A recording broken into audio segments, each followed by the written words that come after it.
the first time playing with the Ouija board. Now, it was me, his brother, his girlfriend, and him. So at this time, this was when Toys R Us was still around. For some of y'all who don't know what Toys R Us is, this is Toys R Us.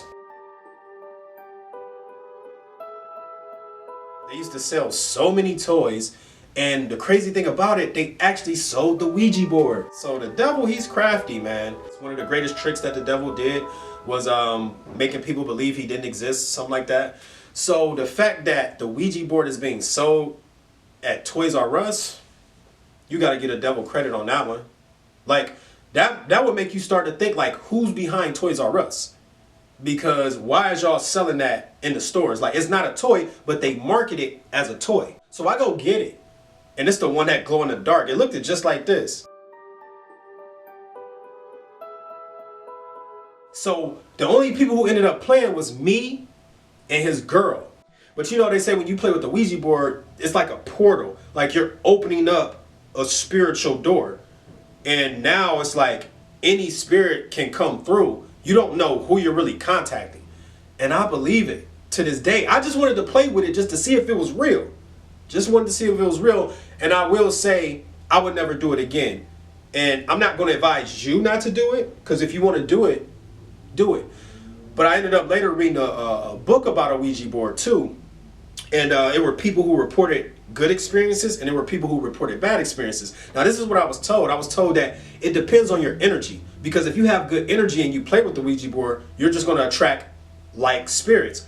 Spirits who have the same frequency, the same energy as you, which would be positive energy if you're a positive person. Now if you're a dark, mean, nasty person, those are the spirits that you're going to attract. It makes sense when you think about it. But opposites attract too. So it's kind of like it's a mind, you know what I'm saying? It's a catch-22. Like, so we go get the Ouija board. It's the one that glow in the dark. Now, for people who are unfamiliar with the Ouija board, you have to touch it. Like, you can touch it with both. Like, there's 3 corners because it's a triangle with the glass in the middle, like a magnifying glass in the middle. So she's touching one end with both of her hands, and I'm touching one end with both of my hands. Like, we're really just both, like, my index finger and, like, my other finger, my middle finger. I'm touching both ends like that. But you have to touch it very lightly. Now, this thing was moving so accurate and so fast at one point that it was impossible for me to be like, oh, she's controlling it. And I had asked it a question. And I said, am I going to get lucky tonight? And it was like, it went to yes. And I said, with who? And it spelled out my friend's girl's name. We was just laughing like, dang, that's crazy. It is real. It do exist. And one of the things that we did, I was touching it, she touching it, and I'm like, go fast. And it was like, pew, pew. It went across the board and came back. I'm like, damn. And I'm like, go faster. It was like, pew.